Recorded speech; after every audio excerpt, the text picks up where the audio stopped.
ठीक है। अब देखते हैं हम उपराष्ट्रपति। ठीक है, उपराष्ट्रपति और उपराष्ट्रपति जो है अमेरिका के तर्ज पर है ना, अमेरिका के तर्ज पर यहाँ पर चुना जाता है।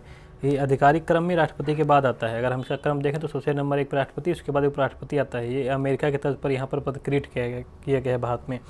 तो अनुच्छेद 63 में कहता है कि भारत का एक अनुच्छेद 63 कहता है कि भारत का एक उपराष्ट्रपति क्या होगा अनुच्छेद 63। ठीक है। और अनुच्छेद 64 क्या कहता है कि राज्यसभा का पदेन सभापति भी होगा। ये जो उपराष्ट्रपति है वो राज्यसभा का क्या होगा, पदेन सभापति होगा। ये राज्यसभा का सदस्य नहीं होता है लेकिन अध्यक्षता करता है, ध्यान रखना। ये राज्यसभा का पूछा गया है, राज्यसभा का सदस्य नहीं, ये पूछता है किस सभा में वो अध्यक्ष नहीं होता फिर भी उसका अध्यक्ष होता है कौन, उपराष्ट्रपति होता है राज्यसभा का। ठीक है, सदस्य नहीं होता है लेकिन उसका पदेन सभापति अर्थात अध्यक्षता करता है। और जिस अवधि में, ठीक है, जिस अवधि में अनुच्छेद 65 के अधीन ये राष्ट्रपति के कर्तव्यों का निर्वहन करेगा, मान लो जिस अवधि में जिस समय ये अनुच्छेद 65 के तहत राष्ट्रपति के कर्तव्यों का निर्वहन कर रहा है उस दौरान इसके राज्यसभा के सभापति पद के कर्तव्यों का निर्वहन नहीं करता है। ठीक है, उस समय राज्यसभा का सभापति नहीं रहता है। ठीक है, मान लो राष्ट्रपति का पद रिक्त हो गया है, राष्ट्रपति बीमार हो गया है, कुछ हो गया है, तो अगर ये उपराष्ट्रपति राष्ट्रपति का काम कर रहा है तो उस समय ये सभापति का कार्य नहीं करेगा। ठीक है, और अनुच्छेद 97 के अधीन सभापति को जो संदेह वेतन भत्ते का हकदार नहीं होगा। और जो सभापति के वेतन मिलेंगे अनुच्छेद 57 के अनुसार, 97 अनुसार, अनुच्छेद 97 के अनुसार जो इसको सभापति का वेतन मिलेगा वो नहीं इस समय मिलेगा, इस समय इसको वो वेतन राष्ट्रपति का ही मिलेगा। ठीक है, अनुच्छेद 66(1) क्या कहता है कि चुनाव जो होगा इसका वही अनुपातिक प्रतिनिधित्व पद्धति के अनुसार एकल संक्रमणीय मत द्वारा होता है और गुप्तदान मत होता है। मत जो होता है मतदान गुप्त होता है। ठीक है, ओपन मतदान नहीं होता है। ठीक, गुप्त मतदान होता है। ठीक है, और वही है जिस प्रकार राष्ट्रपति का होता है, अनुपातिक प्रतिनिधित्व पद्धति के अनुसार एकल संक्रमणीय मत द्वारा होता है। चुनाव संसद के दोनों सदनों के निर्वाचित और मनोनीत सदस्य भाग लेते हैं। देखो राष्ट्रपति में क्या था, लोकसभा था, राज्यसभा था, दिल्ली और क्या कहते हैं पांडिचेरी। ठीक है, और सभी विधानसभाओं के ना, इनके दिल्ली और पांडिचेरी और सभी विधानसभाओं के जो थे निर्वाचित सदस्य भाग लेते हैं। कौन लेते हैं, निर्वाचित सदस्य भाग लेते हैं।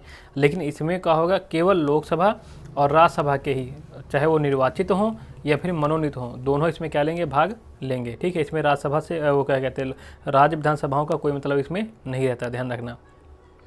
ठीक है, उसके बाद इसकी योग्यता किस अनुच्छेद में दी गई, 66(3) में। अनुच्छेद 66(3) में इसकी योग्यता के बारे में बताया कि वो भारत का नागरिक होना चाहिए और 35 वर्ष की आयु पूरी कर ले और राज्यसभा का सदस्य बनने की योग्यता रखता हो। और राष्ट्रपति कौन सी योग्यता रखता हो, लोकसभा का सदस्य बनने की योग्यता रखता हो।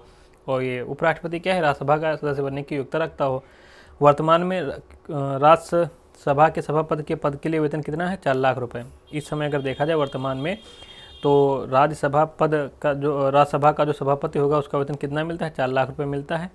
और इस वेतन जो है, इसे वेतन उपराष्ट्रपति का नहीं मिलता, ध्यान रखना। अगर क्वेश्चन पूछा गया इसे वेतन उपराष्ट्रपति का नहीं मिलता है इसे वेतन जो है क्वेश्चन आ जाए कि इसके उपराष्ट्रपति का वेतन मिलता है, नहीं, इसे उपराष्ट्रपति का वेतन नहीं मिलता, इसको राज्यसभा के सभापति का वेतन मिलता है। ये राज्यसभा का सभापति रहता है, ये उसका वेतन मिलता है। 4 लाख ये उसी का वेतन है, राज्यसभा के सभापति का, ये उसको वेतन मिलता है। ये क्वेश्चन पूछा गया है। ठीक है, क्योंकि इसमें घटनाचर पूर्वावलोकन समाहित है और हमने लक्ष्मीकांत के फैक्ट लिए हैं जो हमारे वनडे एग्जाम के लिए काफ़ी इंपॉर्टेंट हैं। ठीक है, अनुच्छेद 67 क्या कहता है, कार्यकाल इसका उसी तरीके जैसे राष्ट्रपति का होता है, पद जिन से शपथ लेगा, पद ग्रहण करेगा, उस दिन से 5 वर्ष तक रहेगा। अनुच्छेद 67 का क्या कहता है, त्यागपत्र ये राष्ट्रपति को देगा, राष्ट्रपति इसको देता है और ये किसको देता है, राष्ट्रपति को देता है त्यागपत्र। ठीक है, अनुच्छेद 69 क्या कहता है, अनुच्छेद 69 में वर्णित प्रारूप में राष्ट्रपति या राष्ट्रपति के द्वारा इसे नियुक्त किसी व्यक्ति के समक्ष ये क्या करेगा, शपथ लेगा। अनुच्छेद 69 में शपथ का प्रारूप है और उसमें कहा गया है कि ये राष्ट्रपति के सामने लेगा या राष्ट्रपति किसी व्यक्ति को नियुक्त करेगा तो उसके समक्ष क्या लेगा, शपथ लेगा। तो इतने अभी तक इससे जो क्वेश्चन आए हुए हैं वो भी हमने हाईलाइट कर दिए हैं। ठीक है, जो इससे बारे में क्वेश्चन पूछा गया है, बाकी मेन अनुच्छेद इसके बारे में हो गए। और कभी कभी इनका क्रम पूछ लेता है तो एक बार पढ़ लेते हैं, नाम ध्यान रहेगा तो ठीक है।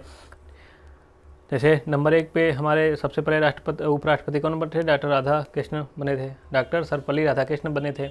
दूसरे नंबर के व्यक्ति बने डॉक्टर जाकिर हुसैन बने, फिर बीबी गिरी बने, फिर गोपाल स्वरूप पाठक बने, फिर बीडी जत्ती बने, फिर एम हिदायतुल्ला बने, ये न्यायमूर्ति थे।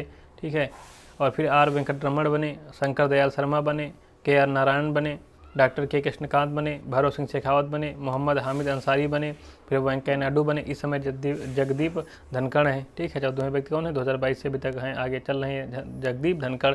तो एक बार और पढ़ लेते हैं।